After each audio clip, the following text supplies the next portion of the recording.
Mga puso-bango sa maintenance activities ang isa ka bulk water supplier limitadong supply nga ginahatag sa Metro Pacific Iloilo Water sa mga konsumidor sini sa Iloilo City kag sa pila ka mga kabanwahanan sang Iloilo Province.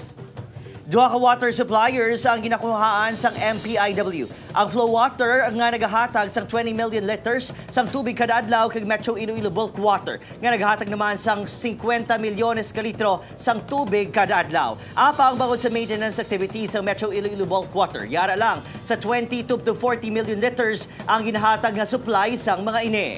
Ining rason nga may pila ka mga lugar nga kung kaisa maka-eksperyensya sang maninit o kung wala gid sang tubig bangod sa kakulang sang supply. Labi na gid nga may problema mong syudad sang Iloilo. Suno sa MPIW nagapatigayon sang maintenance activity ang Metro Iloilo Bulk Water nga isa sa mga supplier rason nga apektado ang supply sang tubig. Dugang pasini sang MPIW ang madata nga illegal connection ang rason man sa kakulang sang supply. Sa piyak sini nagpasalig ang water distribution utility nga nagapangita na sila sang solusyon agud hindi man matamaan ang mga konsumidor ilabi na sa pag-umpisa sang El Nino.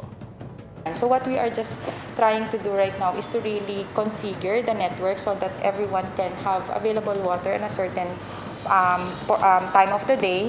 And then also we augment it through our tanker deliveries to inject it dun sa system nila. So yun talaga yung magagawa lang namin as a distribution company.